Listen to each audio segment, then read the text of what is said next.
हम और आप सामान्य मनुष्य, हमारा ज्ञान बढ़े इसके लिए ज्ञान की एक इतर विधा इजाद की गई, कहा गया सामान्य ज्ञान। सामान्य ज्ञान के शुरुआती पाठों में हमें हमारी पहचान के बारे में, भारतीयता के बारे में पढ़ाया जाता है, नक्शा दिखाया जाता है। भूभाग का ये टुकड़ा भारत है और जब इस नक्शे के किनारे जाते हैं पूर्व की तरफ तो बताया जाता है कि छोटे छोटे राज्यों का ये समूह है जिसे पूर्वोत्तर कहते हैं, नॉर्थ ईस्ट कहते हैं, सेवन सिस्टर्स कहते हैं। लेकिन जब हम बड़े होते हैं और इस भूगोल को पांव पांव नापना शुरू करते हैं तो ये नॉर्थ ईस्ट और इसके अक्षांश और देशांतर हमारे ज़हन में कम आते हैं, हमारे विमर्श में कम आते हैं। किसी भी राज्य में कितना भी बड़ा बलवा हो जाए, कितना भी बड़ा संकट हो जाए, दिल्ली तक आते आते मेन स्ट्रीम, कथित मेन स्ट्रीम में वो 1 या 2 कॉलम की खबर में तब्दील हो जाता है। क्या वहाँ के लोगों में हमारी दिलचस्पी कम है? क्या ये अस वर्सेस देम जैसा है? क्या ये अदरिंग का मामला है? क्या ये हमारी रुचियों में कमी का मामला है? क्या ये दिल्ली के साथ निकटता और दूरी का मामला है? क्या ये जनसंख्या में उनके घनत्व के कम होने का मामला है या उनके प्रतिनिधित्व के कम होने का मामला है? आप कहेंगे भैया लल्लन टॉप शो कर रहे हो, खबर बताओ। हम कहेंगे कि इस टेक्स्ट के लिए पहले आप कंटेक्स्ट समझ लीजिए। क्यों आपके लिए आज जो खबर बताने जा रहा हूं वो जानना बेहद जरूरी है। पूर्वोत्तर नरेंद्र मोदी सरकार के लिए, केंद्र सरकार के लिए एक फोकस एरिया रहा है। कनेक्टिविटी सुधरी है और एक के बाद एक उग्रवादी संगठन हथियार छोड़कर बातचीत को तैयार हुए हैं। सरकार का दावा वो शांति स्थापित कर रही है ताकि विकास हो सके और इसी विकास के वादे पर बीजेपी पूर्वोत्तर में एक के बाद एक चुनाव भी जीत रही है। लेकिन मणिपुर में हुई एक घटना ने सरकार के ट्रैक रिकॉर्ड और शांति के नैरेटिव पर बड़ा प्रश्न चिन्ह लगा दिया। मेइती बनाम नागा कुकी को महज जनजातीय संघर्ष कहकर खारिज नहीं किया जा सकता, क्योंकि बात इससे कहीं आगे बढ़ गई है। मुख्यमंत्री के कार्यक्रम में आगजनी हो जाती है। बलवा ऐसा कि रात ही रात सेना को मैदान में उतरना पड़े। तकरीबन 9000 लोगों को जान बचाकर कैंप में आना पड़ा। शूट एट साइट के ऑर्डर हैं और केंद्र हवाई रास्ते से अर्धसैनिक बलों की टुकड़ियां भेज रहा है। इसलिए आज हम यही समझने की कोशिश करेंगे कि मणिपुर में हालात इतने खराब कैसे हुए और समाधान का रास्ता कहां से निकलता है। नमस्कार, सौरभ द्विवेदी नाम है हमारा और आप देखना शुरू कर चुके हैं लल्लन टॉप शो। 3 मई को मणिपुर के चूड़ाचंदपुर में अचानक ऐसा बवाल कैसे खड़ा हो गया कि सेना को रात में ही एक विशाल बचाव अभियान चलाना पड़ा। यह आपको घटनाओं की टाइमलाइन से समझ में शायद ना आए, आपको संदर्भ समझना होगा और इसके लिए कहानी थोड़ा पहले से शुरू करनी होगी। आपने अब तक ये तो सुन ही लिया होगा कि मेइती समुदाय आरक्षण मांग रहा है, तो हम बता दें ये मांग यकायक सामने नहीं आई।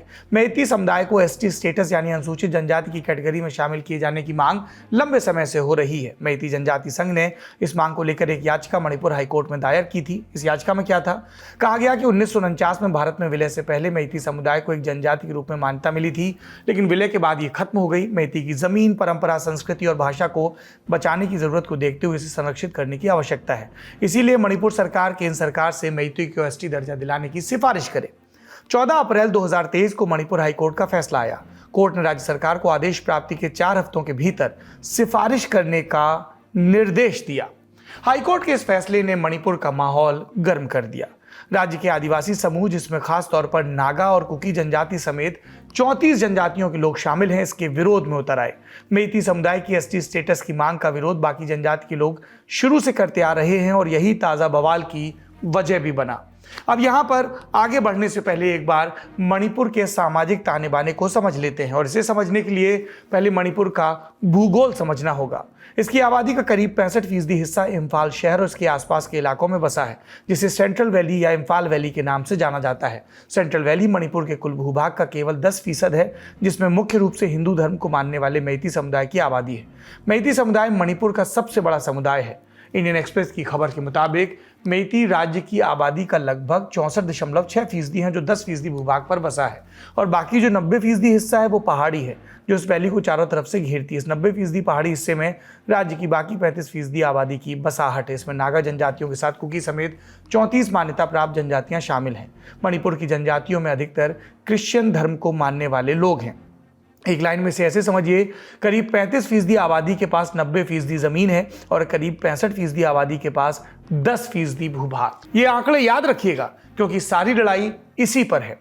मैती समुदाय के एसटी स्टेटस की मांग का लंबे समय से राज्य के आदिवासी समूह विरोध करते आए हैं। इस विरोध की सबसे बड़ी वजह बताई जाती है राज्य की आबादी और राजनीति दोनों में मैती का प्रभुत्व, क्योंकि राज्य की 60 में से 40 विधानसभा सीटें सेंट्रल वैली में है। तो यहाँ सवाल ये कि मैती समुदाय एसटी स्टेटस चाहता क्यों है। एरियाज कमिटी ने अपना रिसेंट रेजोल्यूशन में बोला है कि 1971 या 72 के पहले जितना कानून चाहे रिजर्व फॉरेस्ट का हो, प्रोटेक्टेड फॉरेस्ट का हो, वाइल्ड लाइफ सेंचुरी का हो, जितना स्टेट गवर्नमेंट में रिट्रोस्पेक्टिव इफेक्ट के वो लागू किया है, जब तक हिल एरियाज कमिटी का अप्रूवल नहीं होगा और या डिलिब्रेशन नहीं होगा, ये नल एंड वॉइड होंगे। ऐसे पास करते हुए सिविल सोसाइटी ग्रुप जो वैली एरियाज में बेस करते हैं, ये लोग बहुत नफरत था, क्योंकि इन लोग का कहना है कि वैली एरियाज ने बहुत कम एरिया है, क्योंकि 10% ऑफ जोग्राफिकल एरिया बस वैली एरियाज के पास है, लेकिन इन लोग का पॉपुलेशन है लगभग 60% है। ठीक है ना। जैसे मैती सिक्स शेड्यूल डिमांड कमिटी का हो या वेरियस सिविल सोसाइटी ऑर्गेनाइजेशन का कहना है कि जैसे आप ये ट्राइबल वालों को अलग से राइट अधिकार हमेशा देंगे, तो मणिपुर वैली एरियाज वालों को डेमोग्राफिक प्रेशर के अंदर से इन लोग लैंड मतलब कि जमीन नहीं मिल पाएगा। इसलिए इन लोग का कहना है कि जितना एग्जिस्टिंग कॉन्स्टिट्यूशनल प्रोविजन है वो वापस लाना चाहिए और ये ट्राइबल्स वालों को अलग से कॉन्स्टिट्यूशनल राइट्स नहीं देना चाहिए। इसलिए इन लोग ने कोशिश किया है कि अलग से schedule tribe for example demand किया है, और इन लोग का कहना है कि ये अगर शेड्यूल ट्राइब इन लोग का पालन करता है तो इन लोग का लैंड या जमीन का जितना एंजाइटी है, इन लोग का जितना इनसिक्योरिटी होता है महसूस, वो पूरा पालन करने के लिए कोशिश करते हैं। लेकिन ट्राइबल्स वालों का कहना है कि अगर ये शेड्यूल ट्राइब मैती वालों को मिलता है तो एक है कॉन्स्टिट्यूशनल अनोमली हो जाएंगे, क्योंकि इंडिया में आप जानते हैं कि आर्टिकल 342 के द्वारा कोई भी कम्युनिटी शेड्यूल ट्राइब में कैटेगराइज करने के लिए कुछ क्राइटेरिया होता है, जैसे मैती वालों के पास नहीं है। और दूसरा चीज है कि इन लोग का कहना है कि मैती वालों हर प्रोटेक्टिव डिस्क्रिमिनेशन जैसे शेड्यूल कास्ट का हो या ओबीसी का हो या रिसेंटली ईडब्ल्यूएस का जितना सुविधा सेंट्रल गवर्नमेंट ने उपलब्ध करता है, ये इन लोग सबको मिल गया है। इसलिए इन लोग का कहना है, इन लोग का आर्गुमेंट है कि एक कम्युनिटी को पूर्ण प्रोटेक्टिव डिस्क्रिमिनेशन मतलब कि नहीं दे सकता है। इसलिए इन लोग का ये सब मतलब प्रोटेक्ट करने के लिए अपना मतलब कॉन्स्टिट्यूशनल राइट्स प्रोटेक्ट करने के लिए इन लोग ने मोबिलाइज किया है। मैतेई के कम्युनिटी के अंदर में एक हमेशा से एक इनसिक्योरिटी रहती है कि भाई हमारी तो लैंड बहुत छोटी ही होती चली जा रही है, लैंड होल्डिंग और लैंड होल्डिंग का पैटर्न ऐसा रहा है कि किसान अपने खेत को छोटा करते गए तो लैंड होल्डिंग का पार्सल साइज छोटा हुआ। ऊपर से बाहर की कम्युनिटी के भी लोग हिल पे नहीं रहना चाहते, सब चाहते हैं वैली में रहें, और जमीन कम हो रही है, जमीन के दाम बढ़ रहे हैं और प्रोटेक्शन नहीं है। तो ये एक मोटा ये जो डिसोनेंस है, ये एक सोसाइटी में टेंशन को बिल्डअप हमेशा से करती रही है, आज ही नहीं। नागा और कुकी भी आपस में संघर्ष में रहे हैं, एक बड़ा जीनोसाइड भी हुआ था 90s में नागा और कुकी में। वैसे ही नागा और मैतेई में भी नागा एकॉर्ड को लेके काफी सारी मिसअंडरस्टैंडिंग्स रहती हैं, और कुकी और मैतेई में भी मिसअंडरस्टैंडिंग्स रही हैं। और ये जो करंट कॉन्फ्लिक्ट है प्रिडोमिनेंटली कुकी और मैतेई कम्युनिटी के बीच में रहा है। और इसका एक ट्रिगर जो ऊपर से आ गया, दो ट्रिगर आए। एक तो हाईकोर्ट ने ये डिसीजन दिया कि मैतेई कम्युनिटी को भी एसटी स्टेटस देने की आवश्यकता है, ऐसा एक हाईकोर्ट का जजमेंट है। मैंने पूरा पढ़ा नहीं है, बट ये भी एक ट्रिगर पॉइंट बोला जा रहा है, जिसके विरोध में ट्राइबल्स को ये लगा कि उनका जो ट्राइबल राइट्स हैं वो कम हो जाएंगे अगर मैतेई कम्युनिटी को भी राइट्स दे दिए गए, ट्राइबल राइट्स। कारण नंबर एक। दूसरा एक और कारण है जो कि बहुत ज्यादा चर्चा में नहीं है, लेकिन मुझे लगता है उससे भी एक समस्या होगी कि कई सारी कुकी कम्युनिटीज और पहाड़ों में पॉपी की कल्टीवेशन होती है, जिसको ओपीएम बोलते हैं, और होती आ रही है। हिस्टोरिकल रीजंस भी हैं, और गोल्डन ट्रायंगल जो है, जिसमें म्यांमार, लाओस और कंबोडिया जैसे 3 देश हैं जिसमें कि बहुत ज्यादा रैकेट चलता है इंटरनेशनल, हीरोइन का, ओपीएम का, इन सब का, उसकी शैडो जो है मणिपुर पे पड़ती है। तो किसान के पास कम संसाधन रहते हैं, बहुत कुछ उगा नहीं सकते वहां पर पहाड़ों पे, तो ये पॉपी की कल्टीवेशन निर्बाध रूप से होती थी।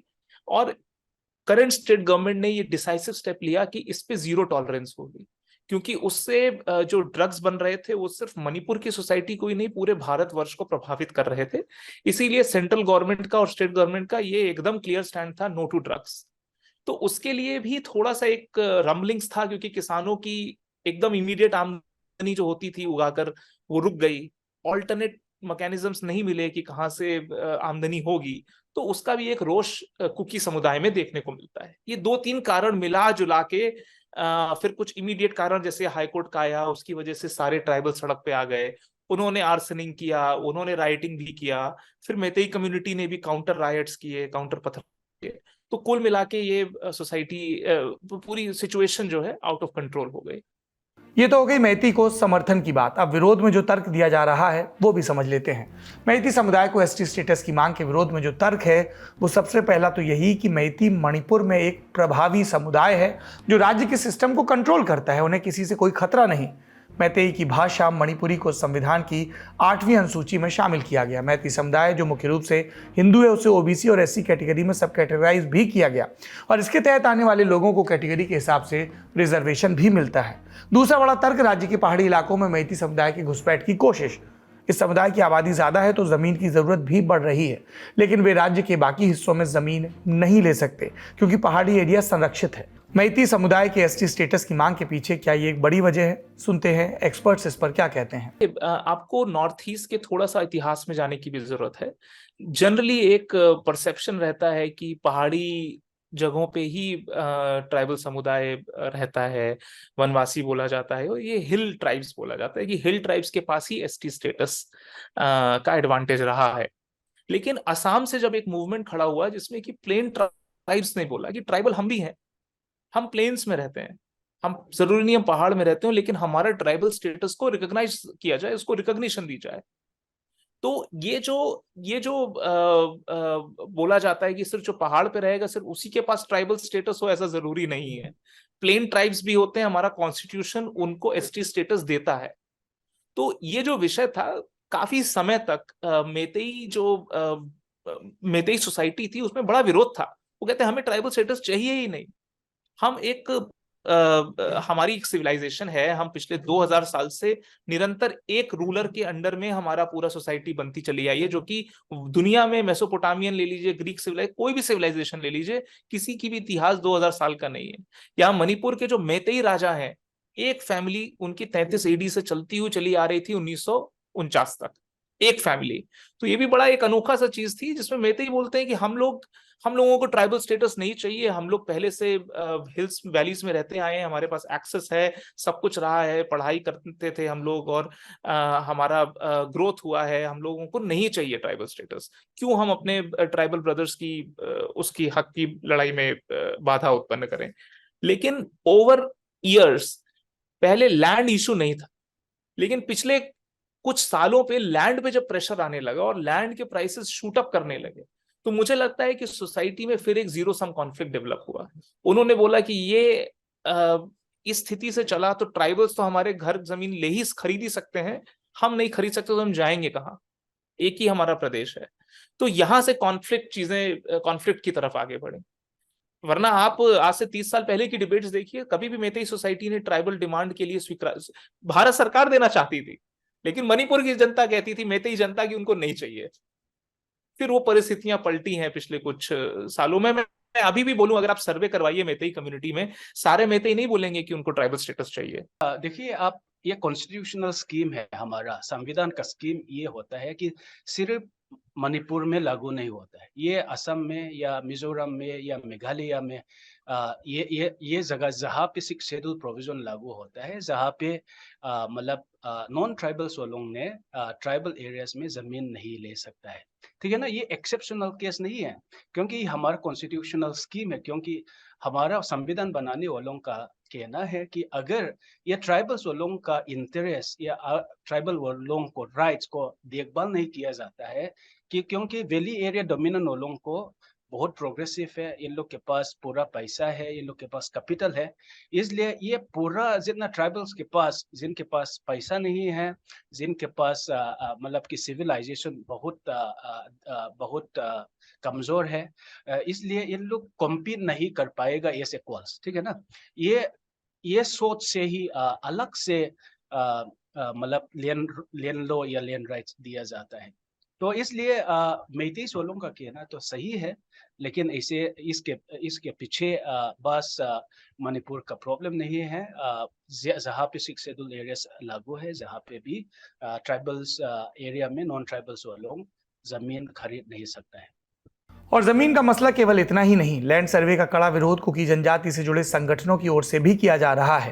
राज्य सरकार ने पिछले साल अगस्त में लैंड सर्वे की शुरुआत की थी। ये सर्वे चूड़ाचंदपुर खौपुम संरक्षित वन क्षेत्र के लिए किया गया था, जो लगभग 490 वर्ग किलोमीटर के क्षेत्र को कवर करता है और 3 जिलों चूड़ाचंदपुर, बिष्णुपुर और नोनी में फैला हुआ है।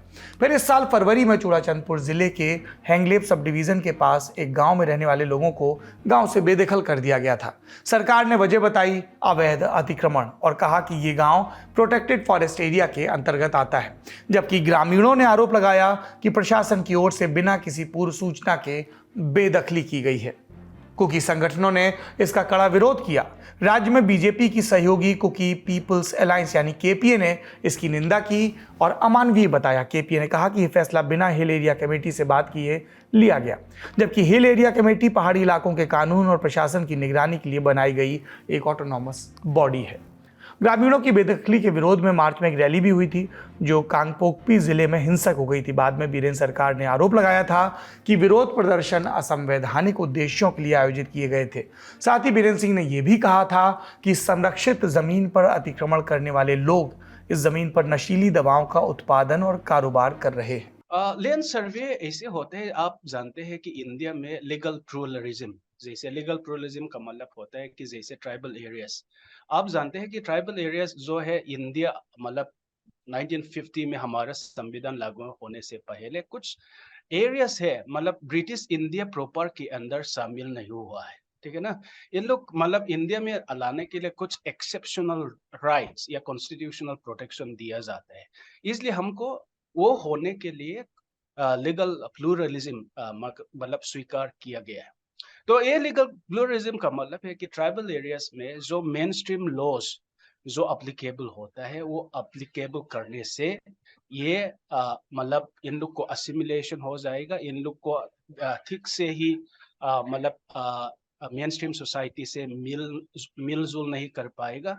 इसलिए इन लोग का बैकवर्डनेस देखते हुए हमारा संविधान बनाने वालों ने कोशिश किया है कि जैसे इन लोग कॉन्स्टिट्यूशनल प्रोविजन अलग से मिलना चाहिए, ठीक है ना। ये इसके वजह से क्या होता है कि ट्राइबल एरियाज को अभी तक बहुत सारा एरियाज जो है अनसर्वे होता है, कडास्ट्रल सर्वे कभी नहीं होता है। इसलिए क्योंकि अगर ये कडास्ट्रल सर्वे होता है कि इन लोग का लैंड राइट्स या फॉरेस्ट राइट्स जो है, जैसे हम फॉरेस्ट राइट्स एक्ट 2016 जैसे हम लोग का पूरा लागू करने के लिए ट्राइबल बॉडीज वालों का कंसल्टेशन या इन लोग का इन्फॉर्म कंसेंट होना चाहिए, ठीक है ना।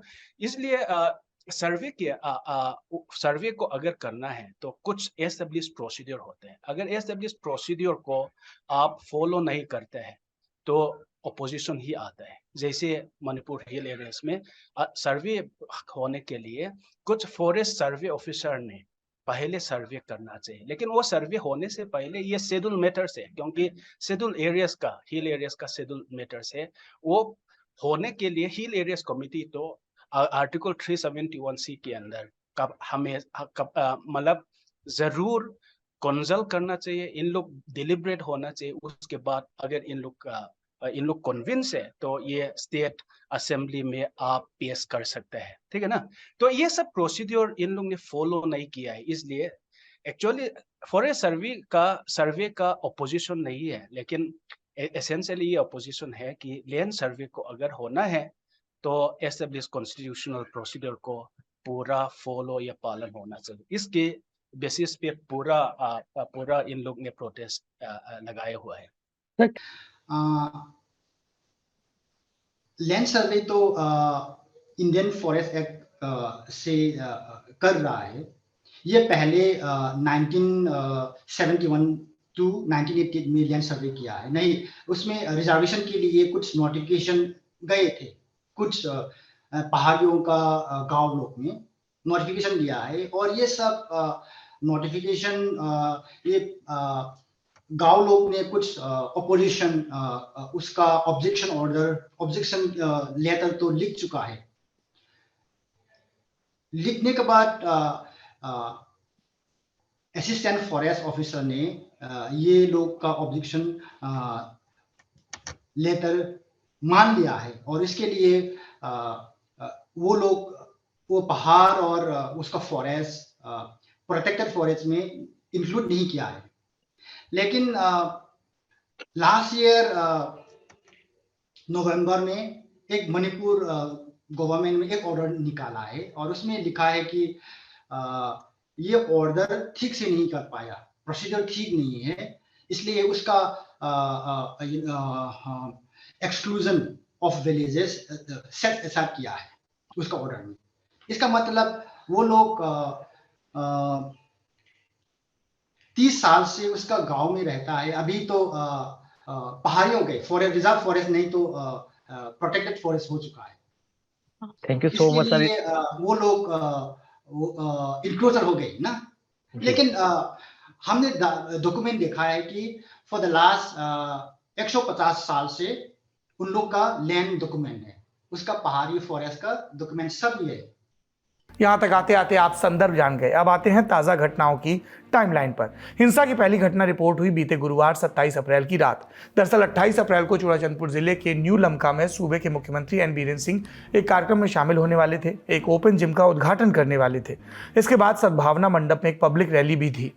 मणिपुर के लोकल संगठन स्वदेशी जनजातीय नेता मंच यानी ITLF ने सरकारी भूमि सर्वे के विरोध में इसी दौरान 8 घंटे के बंद की अपील की। सीएम का कार्यक्रम भी इसी दिन और बंद की अपील भी। बंद की अपील के बाद जिले के एडिशनल डिप्टी कमिश्नर S थिएन लालजॉय गंगटे ने कमिश्नर होम को पहले ही सूचित कर दिया कि सोशल मीडिया के जरिए भीड़ जुटाई जा रही है और इससे जिले में अराजकता की आशंका है, और यही हुआ। 27 अप्रैल की रात से ही भीड़ ने कार्यक्रम स्थल पर तोड़फोड़ की और उस वेन्यू को आग लगा दी। स्थानीय पुलिस ने तुरंत कार्रवाई की, भीड़ को तितर बितर किया, लेकिन तब तक भीड़ ने अच्छा खासा डैमेज कर दिया था। हिंसा के बाद जिले में निषेधाज्ञा लागू कर दी गई और मोबाइल इंटरनेट सेवाएं बंद कर दी गई। 28 अप्रैल की सुबह सभी दुकानों और प्रतिष्ठानों के शटर गिराकर बाजार भी बंद हो गए। पुलिस ने यह भी बताया कि प्रदर्शनकारियों को सुबह सड़क जाम करते और टायर जलाते देखा गया। उन्होंने न्यू लमका शहर के प्रवेश द्वार पर मलबा भी जमा कर दिया, लेकिन बाद में पुलिस टीमों ने इसे साफ कर दिया। शहर के सभी प्रमुख चौराहों और बड़े इलाकों में भारी पुलिस बल भी तैनात किया गया। विरोध प्रदर्शनों और हिंसा के बाद जिले में फैले तनाव को देखते हुए आयोजकों ने मुख्यमंत्री का दौरा स्थगित कर दिया। सीएम ने कृषि विभाग के एक समारोह के मौके पर रिपोर्टर से तब बात की और कहा कि चूड़ाचंदपुर निर्वाचन क्षेत्र के विधायक LM खोटे ने उनसे अभी न आने का अनुरोध किया और बताया कि ओपन जिम की मरम्मत जल्द करवा दी जाएगी। इसी बातचीत में सीएम बीरेन सिंह ने इंडिजिनस ट्राइबल लीडर्स फोरम यानी कि ITLF की स्वदेशी होने पर भी सवाल उठाए। कहा कि क्या स्वदेशी लोग, हम भी स्वदेशी लोग हैं, नागा स्वदेशी लोग हैं, कुकी स्वदेशी लोग हैं। इसके बाद 28 अप्रैल की रात में खबर आई कि पुलिस और प्रदर्शनकारियों के बीच हिंसक झड़प फिर से हो गई। पुलिस ने आंसू गैस, रबर बुलेट्स और लाठियों से भीड़ को काबू करने की कोशिश की। स्थानीय लोगों ने यह भी दावा किया कि इन झड़पों में मौतें भी हुई, लेकिन इसकी कोई आधिकारिक पुष्टि नहीं हुई है। इतना सब बीते शुक्रवार भर में हुआ। शहर में पुलिस बल की भारी मुस्तैदी के साथ नाइट कर्फ्यू भी लगा दिया गया, लेकिन अगले दिन यानी 29 अप्रैल को चूड़ाचंदपुर की स्थिति वैसी रही। अज्ञात भीड़ ने एक सरकारी इमारत में आग लगा दी। पुलिस के अनुसार आधी रात को कुछ लोगों ने तुइबोंग क्षेत्र में रेंज वन अधिकारी के कार्यालय भवन में आग लगाई, जिसमें लाखों की सार्वजनिक संपत्ति नष्ट हो गई और सरकारी दस्तावेज भी जद में आ गए। पुलिस ने शहर के इसके बाद सभी इलाकों में सुरक्षा और गश्त बढ़ा दी। फिर आया 30 अप्रैल का दिन यानी रविवार का दिन। 2 दिन की भयानक हिंसा के बाद नॉर्मलसी कुछ वापस लौटी। तनावग्रस्त इलाकों में पुलिस लगी थी। धारा 144 को अगले आदेश तक लागू कर दिया गया था, लेकिन इतवार की ये शांति अस्थायी थी। तनाव का फोकस पॉइंट शिफ्ट होने वाला था। छात्र संगठन all tribal students union of Manipur, short में ATSUM, इसने 3 मई को आदिवासी एकजुटता मार्च का आह्वान किया। ये मार्च मेती समुदाय के ST कैटेगरी में शामिल होने की मांग के खिलाफ था। छात्र संघ ने कहा, मेती समुदाय की मांग जोर पकड़ रही है और घाटी के विधायक खुले तौर पर समर्थन कर रहे हैं इसका, इसलिए जनजातीय हितों की रक्षा के लिए कुछ करना होगा। मांग का विरोध करने के लिए राज्य के सभी 10 पहाड़ी जिलों में हजारों लोग आदिवासी एकजुटता मार्च में शामिल हुए। पहाड़ी के सुदूर इलाकों से भी लोग आए। बसों और खुले ट्रकों में लदकर नागा बहुल सेनापति कस्बे में लोकल बॉडीज ने सुबह 10 बजे से दोपहर 1 बजे तक बाजारों और पब्लिक ट्रांसपोर्ट को पूरी तरह से बंद कर दिया ताकि मार्च में ज्यादा से ज्यादा लोग आ सकें। पुलिस ने बताया कि जुलूस में हजारों लोग शामिल हुए, तख्तियां लहराई गई और मेती समुदाय के विरोध में नारे लगाए गए। इसी तरह की रैलियां टेक्नोपाल, चंदेल, कांगपोकपी, नोनी और उखरूल में भी निकाली गई। चूड़ाचंदपुर जिले में लोगों ने निषेधाज्ञा का उल्लंघन भी किया और मैदान में इकट्ठा हुए। एटीएसयूएम को अपना समर्थन दिखाने के लिए तुलबोंग शांति मैदान तक एक रैली निकाली गई। स्थिति को नियंत्रित करने के लिए मणिपुर के अन्य हिस्सों से अतिरिक्त सुरक्षा बल भेजे गए। इस मार्च के दौरान तोरबंग इलाके में आदिवासियों और गैर आदिवासियों के बीच हिंसा भड़की। भीड़ को नियंत्रित करने के लिए पुलिस ने कई राउंड आंसू गैस के गोले दागे। इसके बाद मणिपुर में 8 जिलों में कर्फ्यू लगा। पूरे प्रदेश में इंटरनेट बंद कर दिया गया। इसमें गैर आदिवासी इलाके भी हैं, मसलन इम्फाल, पश्चिम काकचिंग, थौबल, जिरीबाम और बिष्णुपुर। इन सब के अलावा आदिवासी बाहुल्य इलाकों में भी चूड़ाचंदपुर, कांगपोकपी और तेंगनोपाल। बीते रोज यानी 4 मई को हालात को नियंत्रित करने के लिए सेना और असम राइफल्स को तैनात किया गया। सुरक्षा बलों ने अब तक हिंसा प्रभावित क्षेत्रों से 9000 लोगों को बचाया है और शरण दी है। 3 तारीख की रात में ही सेना और असम राइफल्स की मांग की गई थी। अभी क्या हाल है, सुनिए मौके पर मौजूद संवाददाताओं से। मणिपुर गवर्नमेंट ने कल से 144 इम्पोज कर दिया है। काफ़ी डिस्ट्रिक्ट में कर्फ्यू भी इम्पोज कर दिया है और कल से आने वाले 5 दिनों के लिए यहाँ पे इंटरनेट सस्पेंड है। यहाँ पे हम लोग जान सकते हैं कि पुलिस पर्सनल डिप्लॉय कर चुके हैं। यहाँ पे फुल सिक्योरिटी है, फुल लॉकडाउन है, दुकान सब कुछ यहाँ पे बंद है। सिर्फ मेडिकल स्टोर्स और सिर्फ इमरजेंसी सर्विसेज ही यहाँ पे मौजूद है।